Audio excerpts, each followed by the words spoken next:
Welcome back नाज़रीन। Programme में हमें ज्वाइन किया है जावेद राना साहब ने, इंटरनेशनल अफेयर्स के एक्सपर्ट हैं। इनसे पूछेंगे कि ग्लोबल डिप्लोमेसी और स्ट्रेटेजिक आउटरीच में सन 2025 को एक लैंडमार्क ईयर की हैसियत दी जा रही है। इंटरनेशनल रिलेशंस के हवाले से पाकिस्तान ने 2025 में कैसा परफॉर्म किया? देखिए, मेरा ख्याल है कि सिर्फ मई 2025 का जो जंग है हिंदुस्तान के साथ, उससे जो एक स्ट्रेटेजिक सीन जो है वो पूरे खित्ते में चेंज हुआ है और उसके असरात जो हैं वो मिडल ईस्ट तक गए हैं। पाकिस्तान ने हिंदुस्तान को शिकस्त दी, ये एक परसेप्शन बनी है। और जो रशिया और अमेरिका की आपस में इख्तलाफात थे यूक्रेन की जंग की वजह से, और हिंदुस्तान चूँकि एक सस्ता ऑयल तेल जो है रशिया से ख़रीद रहा था, वो एक बहुत बड़ी वजह थी कि डोनाल्ड ट्रंप ने उस सारी सूरत हाल को हिंदुस्तान को प्रेशराइज करने के लिए जो पाकिस्तान की जो डिप्लोमेसी के तौर पे रोल अदा किया, कोई हमारी मोहब्बत में नहीं किया, वो उसने अपने डिप्लोमेटिक स्कोर सेटल करने के लिए, हिंदुस्तान को प्रेशराइज करने के लिए वो किया। उसके नतीजे में मेरा ख्याल ये है कि जो पाकिस्तान का मौक़िफ़ शायद सफारती सतह पे उस तरह उसको पजीराई शायद ना मिलती जितनी डोनाल्ड ट्रंप ने बार बार हर जगह पे जिक्र किया कि पाकिस्तान ने 7-8 जहाज़ जो है हिंदुस्तान के गिरा दिए। और उसी की वजह से मैं समझता हूँ कि जो ब्रॉडर पिक्चर हुई है कि जब मिडल ईस्ट की सूरत हाल इतनी ख़राब हो गई थी, कतर के अंदर जब इसराइल ने अटैक किया, तो जो वहाँ के हुक्मरान हैं, अरब बनौश हैं, दे फील थ्रेटन्ड, और उसकी वजह से फिर पाकिस्तान और सऊदी अरेबिया की एक डिफेंस डील हुई है, डिफेंस पैक्ट हुआ है। तो मेरा ख्याल ये है कि ये बहुत बड़े खित्ते के वाक़यात हैं। लेकिन तीसरी इससे जो जुड़ी चीज़ है वो मैं समझता हूँ कि पाकिस्तान की नहीं, बल्कि मैं समझता हूँ कि तमाम जो मुसलमान ममालिक हैं और बिलखसूस जो अरब ममालिक हैं, ये इनकी बेहिस्सी है कि गज़ा में जो कत्लेआम है वो जारी रहा और ये कुछ नहीं कर सके। 2023 में कुछ नहीं कर सके, 2024 में कुछ नहीं कर सके, 2025 में कुछ नहीं कर सके, और इसराइल जो है उनको रोकने वाला कोई नहीं। मेरा ख्याल जो ब्रॉडर पिक्चर है उसके अंदर ये चीज़ अहम है। इंटरनेशनली मैं आपको चीज़ बताता चलूँ कि मेरा ख्याल गुज़श्ता साल में जो क्रिटिकल पॉइंट है, जो बड़ा स्ट्रेटेजिक पोजीशन है लैंडस्केप पर जो चेंज हो रहा है, और वो ये है कि रूस ने और चाइना ने मिल के, ख़ास तौर पे रूस ने पूरी सीन चेंज कर दिया है। अमेरिका सुपर पावर इफेक्टिवली नहीं रहा, यूरोप जो है उसका डाउनफॉल स्टार्ट हो गया है, रशिया का यूक्रेन में बहुत बड़ा एज है, और डोनबास रीजन है उनका जो कि उनका मशरकी इलाका है, वो तकरीब 80-88% इस वक्त रशिया के कब्जे में है। रशिया अपनी टर्म्स एंड कंडीशंस डिक्टेट करवा रहा है यूक्रेन को। आई थिंक इसकी वजह से अब जो सूरत हाल है पूरी दुनिया भर में, अमेरिका का उतना असर सुख नहीं रहा।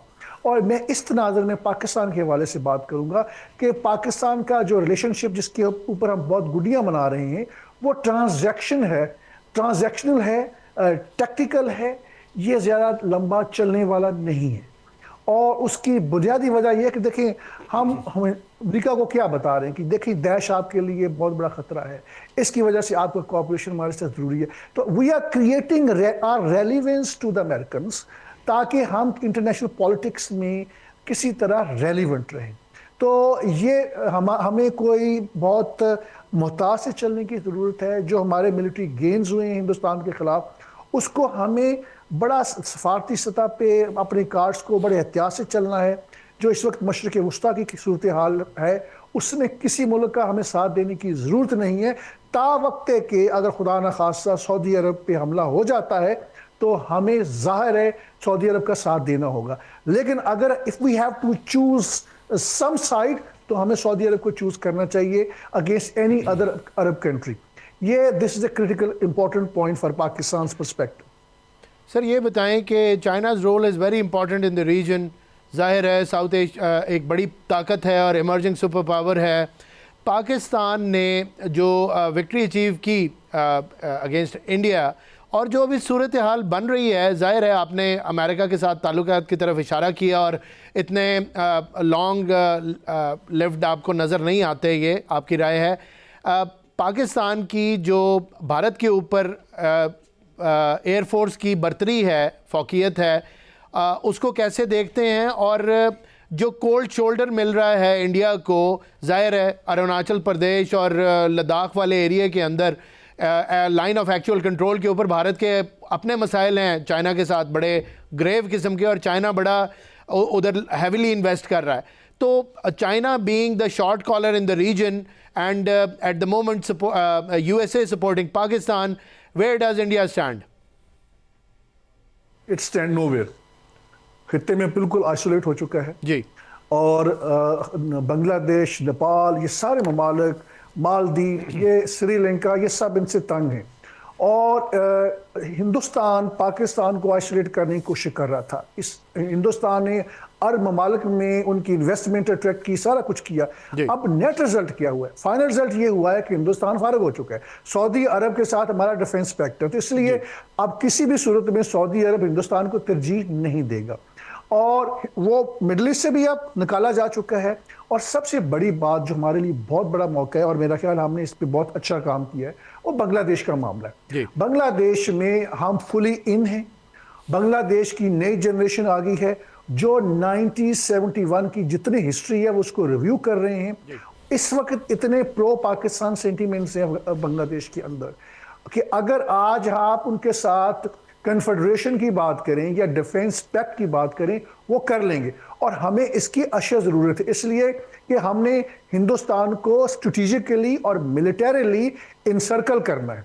जो माहिदा हमने सऊदी अरब के साथ किया है, मैं समझता हूं कि उससे मिलता जुलता माहिदा जो है वो हमें बांग्लादेश के साथ कर लेना चाहिए. उसका एक इशारा भी मिला बांग्लादेश की तरफ से, if I am not wrong. उन्होंने कहा कि हम डिफेंस पैक्ट में आ सकते हैं पाकिस्तान के साथ. एक स्टेटमेंट आई थी कुछ अर्सा पहले जब नेवल चीफ का दौरा हुआ. जी हाँ, इस किस्म की उनकी तरफ से इंडिकेशंस आए हैं जी. इस वक्त प्रो पाकिस्तान सेंटीमेंट्स हैं. ये बांग्लादेश की वो जनरेशन नहीं है. और हसीना जो है उससे जान छूट गया बांग्लादेशियों की. और आज जो सबसे बड़ी बात जो हकीकत सामने आई है वो ये कि देखें, जो नजरियाती तौर पे पाकिस्तान और बांग्लादेश एक थे और एक रहेंगे. जो 1971 में हुआ है वो उस वक्त के जर्नैलों और उस वक्त के सियासतदानों का गन था. उसका अवाम के साथ कोई ताल्लुक नहीं था. पाकिस्तान के अंदर उस वक्त भी लोग हमज़दा थे. आज पाकिस्तान के अंदर लोग चाहते हैं कि दोनों भाई दोबारा मिल जाएं. और यही जो फीलिंग जो है ये बांग्लादेश के अंदर है. मेरा ख्याल है कि अगर ये काम हो जाए और जिसका बहुत सारे इशारे मिलते हैं तो वो बहुत बड़ा एक, मैं समझता हूँ कि ज़लज़ला आएगा हिंदुस्तान के ऊपर. और मुझे इंशाल्लाह उम्मीद है कि ये काम सूनर और लेटर हो जाएगा. हमारा मसला जो है, देखें, हमें जिस चीज़ में एहतियात करने की ज़रूरत है वो ये कि अफ़गानिस्तान को हमें बहुत डिसेंटली और बहुत होश से टैकल करने की ज़रूरत है. वजह यह है कि इस वक्त हिंदुस्तान अफ़गानिस्तान के ज़रिए शरारत करने की कोशिश कर रहा है. मेरा ख्याल ये है कि हमारे अंदर इतनी कैपेसिटी मौजूद है कि हम बगैर जंग लड़े TTP का जो मामला है वो अफ़गानिस्तान के साथ हैंडल कर सकते हैं. और उनकी तरफ से भी कुछ पॉजिटिव स्टेटमेंट्स कुछ आई हैं उनके इंटीरियर मिनिस्टर की तरफ से. 1-2 दिन पहले उन्होंने कहा कि जी हम अपनी ज़मीन भी इस्तेमाल नहीं होने देंगे और नेगोशिएशन के लिए भी तैयार हैं. कुछ सॉफ्ट हुआ है उनका भी स्टांस? बिल्कुल. उनके जो छोटे मोटे मुतालबात हैं दैश के ऊपर, उसको भी मेरा ख्याल हमें नज़रअंदाज नहीं करना चाहिए. और नंबर एक, दूसरी बात यह कि हमारा जो जेन्युइन अलायंस बनता है इस खित्ते के अंदर वो पाकिस्तान, अफगानिस्तान, ईरान और चाइना है. अमेरिका जो है एक बूढ़ी सुपर पावर है जो अपनी रेलिवेंस जो है खो चुकी है. हमारे सियासतदान और बाकी जो रिटायर्ड जर्नल्स हैं और बाकी जो पावर लीड है उनके ज़ाती मफादात हैं मगरब के साथ. ये पाकिस्तान के मफादात उतने ज़्यादा हम नहीं है. हमने इस वक्त देखें चाइना की जो इन्वेस्टमेंट पाकिस्तान में वो बड़ी विजिबल है. उनकी डेवलपमेंट पाकिस्तान के अंदर बहुत विजिबल है, बड़ी मीनिंगफुल है. आप मुझे बताएं कि अमेरिका ने गुज़श्ता 60-70 सालों में जो हमें सो कॉल्ड एड दी है उसका बेशतर हिस्सा वापस जो है अमेरिका के पास चला गया. बाकी जो हुक्मरान तबका जो है वो खा गया. तो इसलिए मैं समझता हूँ कि चाइनीज़ जो हैं उन्होंने बहुत सारा अपना यहाँ ऑपरेशन जो है वो वाइंड डाउन किया है, कम किया है. उनकी बहुत सारी कंपनी जो है वापस गई हैं. हमें इस बात पे सोचना चाहिए कि चाइनीज़ हमें छोड़ के क्यों जा रहे हैं. ये हमारे लिए लम्हा फिक्रिया है. जो मई की जंग हुई है जिसने हमें सबसे ज़्यादा मदद की है वो चाइना है. इसलिए मैं समझता हूं कि हमारी पॉलिसी मेकिंग में चाइना का जो एलिमेंट है, चाइना को वो अहमियत नहीं दी जा रही जिसके लिए वो डिजर्व करता है. एक लास्ट कमेंट कीजिए और उसके बाद हम प्रोग्राम के एंड की तरफ जाएंगे। क्या इंडिया की हेजेमोनिक एंड एग्रेसिव पॉलिसीज़ ने उसको इस मकाम पे लाके खड़ा किया है जो एग्रेसिवली वो Bangladesh, Sri Lanka, Pakistan in the region, वो जो अप्रोच थी नार्सिसिज्म की, क्या ये खुद उसका शिकार हुआ है? देखें, उनकी अप्रोच यही थी कि ग्रेटर इंडिया बनाना है, जिसे अखंड भारत कहते हैं वो जी। और उस चक्कर में उन्होंने आरएसएस को प्रमोट किया, मुसलमानों को पे जुल्म और सितम किया और अभी भी जारी है, क्रिश्चियंस के ऊपर जुल्म जारी है। अब जो सूरत हाल है हिंदुस्तान के अंदर, ये फीलिंग पाई जाती है कि अगर मोदी रहा हिंदुस्तान में तो जो रही सही थोड़ी बहुत उनकी एक रेलिवेंस है इंटरनेशनल पॉलिटिक्स में, वो भी ख़त्म होती जाएगी। मेरा ख्याल ये है कि हमारी जो पाकिस्तान की जो जीत हुई है सफारती सतह पे और जंग के मैदान में, अब हिंदुस्तान के अंदर उस चीज़ को महसूस किया जा रहा है और आने वाले सालों में मेरा ख्याल है कि ये बहुत मुश्किल होगा कि मोदी जो है वो पॉलिटिकली सर्वाइव कर सके और दोबारा इक़्तिदार में आ सके। थैंक यू राणा साहब, आपके एक्सपर्ट कमेंट्स का शुक्रिया अदा करते हैं। वापस आऊँगा शाजी की तरफ और उसके बाद एक फ़ाइनल कमेंट लूँगा ज़ीशान साहब से। शाजी साहिबा, पहले आपने गुफ्तगू सुनी, पाकिस्तान के हवाले से एक्सपर्ट ओपिनियन दी, आप प्लीज़ अपना कमेंट करें और फिर अपने अगले मेहमान से कमेंट लेके प्रोग्राम की एंडिंग की तरफ जाते हैं प्लीज़।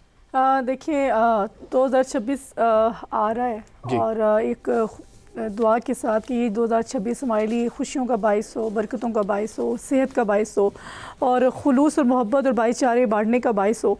और जहाँ बहुत सारी चीज़ों की अलार्मिंग सिचुएशन अभी मैंने जिस तरह सुनी, लेकिन एक चीज़ ये भी है कि 2025 में हमारा जो सर है आलमी दुनिया में फ़ख्र से बुलंद हुआ है। हमें जो इज़्ज़त और तकरीम आलमी दुनिया से हमें मिल रही है, इससे पहले नहीं मिल रही थी। आलमी दुनिया में जो हमारी तन्हाई थी उससे हम लोग निकल आए हैं। पाकिस्तान आलमी तन्हाई से निकल आया और पाकिस्तान की जो मईशत जो है, पाकिस्तान की जो मुआशी सूरत हाल है वो बेहतरीन डगर पे चल रही है।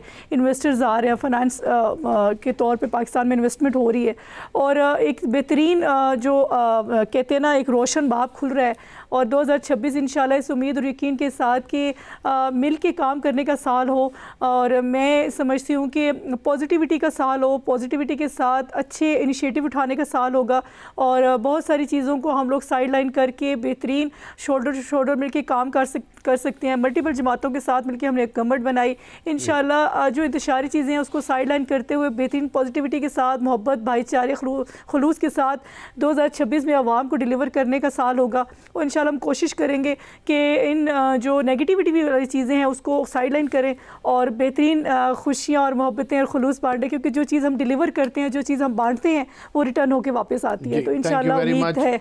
बहुत शुक्रिया, बड़ा अच्छा मैसेज आपने दिया। ज़ीशान साहब प्लीज़ आप कमेंट कर दें फिर प्रोग्राम का। जिस तरह से राना साहब ने कहा कि डिप्लोमेटिकली और इंटरनेशनली चूँकि चाइना और अमेरिका की पाकिस्तान में क्लैश ऑफ इंटरेस्ट होने जा रहा है, वो है रेयर अर्थ मिनरल्स, जिसमें ऑलरेडी चाइना की बहुत बड़ी इन्वेस्टमेंट और अमेरिका भी वहाँ पे आ रहा है। तो पाकिस्तान को दोनों का इंटरेस्ट सेम है जी, दोनों का इंटरेस्ट सेम है। तो यहाँ पे दोनों का इंटरेस्ट सेम है। यहाँ पे कन्फ्लिक्ट वाली सिचुएशन से बचने के लिए हमें ये देखना है कि कौन सा मुल्क हमारे साथ ज़्यादा बेहतर अलायंस कर सकता है और लॉन्ग टर्म किस पार्टनरशिप में हम चल सकते हैं। अफ़गानिस्तान के साथ हमें लड़ाई नहीं करनी चाहिए, बल्कि बैठ के मसाइल हल करना चाहिए। इंटरनली पाकिस्तान के अंदर बहसीत तहरीक इंसाफ हमारे साथ बेशुमार मसाइल हैं, लेकिन जब बात पाकिस्तान के वक़ार की आएगी, जब पाकिस्तान के दुश्मन हिंदुस्तान की आएगी, तो आप हमें इमरान खान के हुक्म पे सफ़े अव्वल में अपने इदारों के साथ, अपने मुल्क के साथ खड़ा हुआ पाएंगे। खुदा रब्बुल इज़्ज़त पाकिस्तान पर अपना रहम और करम करे। और मैं अपनी बहन शाजिया ने जो दुआएं की पाकिस्तान के लिए, उससे 100% उस पर आमीन कहता हूँ और इत्तफ़ाक़ करता हूँ और ये उम्मीद करता हूँ कि 2026 का साल पाकिस्तान के अंदर बेहतरी, पॉजिटिविटी, कंसिलेशन और पाकिस्तान के अवाम के मैंडेट की जो है ना वो उसको उसे तस्लीम किया जाएगा और उसका तहफ़्फ़ुज़ किया जाएगा। Thank you. नाज़रीन, आपने हमारे मेहमानों की गुफ्तगू, प्रोग्राम का वक्त ख़त्म हो गया है, हमें इजाज़त दीजिए। कल आपकी खिदमत में फिर हाज़िर होंगे। अल्लाह हाफ़िज़।